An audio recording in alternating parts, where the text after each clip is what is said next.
So this semester I'm taking a course called History of Food, which is probably my favorite class this year. Actually, probably of all of university. It's awesome. But anyway, we just had to write a piece about industrialization of food and whether we thought it improved the way modern people eat.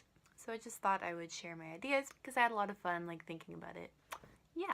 So for my thesis, I said, although I agree that increasing access to a greater variety of food might suggest that people are better nourished today than in the past, I believe that the industrialization of food has not improved the way modern people eat. So it is true that people living in brisk winters or really remote geographic locations now have a greater access to a huge variety of foods that pre-industrialized populations would have never imagined, but I don't think that's enough evidence to really support the idea that this has improved the way modern people eat, and I will explain my thoughts for that.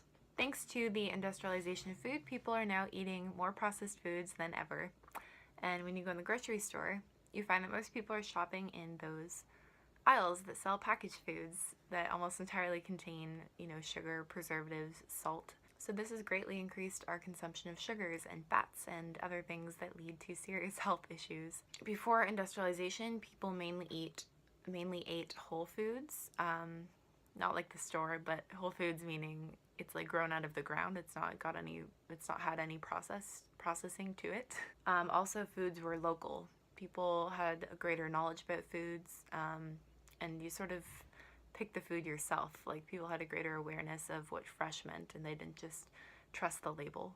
But as I said, now modern people are eating canned foods and packaged foods and foods shipped from all these different areas of the world, which is amazing in some aspects, as I said earlier, but modern people are now consuming more canned or pre-processed or packaged foods that contain fats, chemicals, sugars, preservatives to keep them palatable through transportations and to keep the shelf life longer. If we look back in history, the Chinese were using salt to preserve their soy sauce and fish. Europeans were canning their foods without even researching the health effects of what this was doing to their foods. In class we were learning about how they began to store foods in cans. There was actually this contest in France for someone to come up with preservation techniques to feed the army because their food would spoil.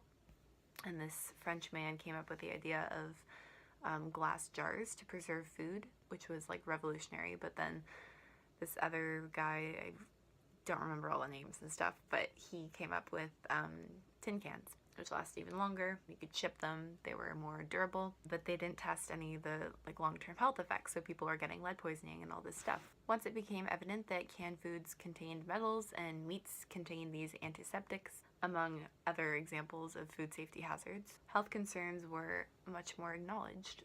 Industrial processing offered a facilitation of the consumption of sugars, fats, and meats, which presented several health issues such as heart disease, obesity, diabetes. Even worse, not only these health issues, but our dietary norms were passed on to our children.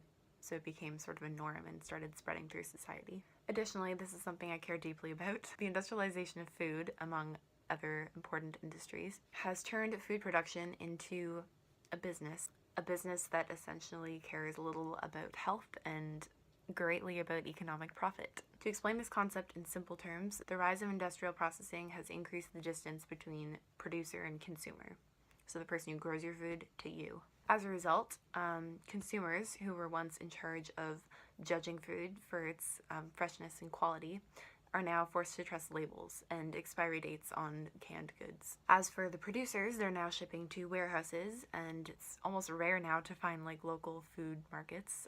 Everyone shops at supermarkets and grocery stores and tries to get the best price.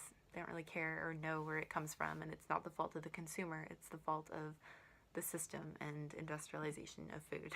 As I said, this all just contributes to the increasing distance between producer and consumer. That's the big issue here.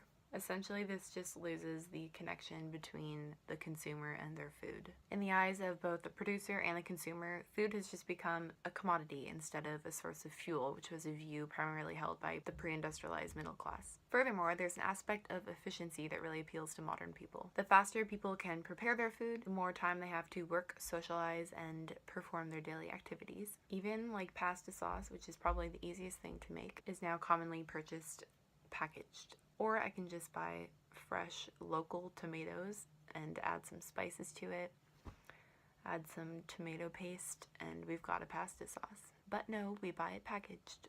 To conclude, between the increasing distance between the producer and the consumer, and the increased consumption of processed foods leading to several health issues, industrialization, in my opinion, has not improved the way modern people eat. And there are several obesity stats to support my opinion. Anyway, this has not been an extremely well thought out idea. It's simply things I've pulled from my history of food class. So if you do have an alternate opinion, or you have opposing thoughts, if you support some of the points I said or anything, feel free to comment. I'd love to have a discussion about it.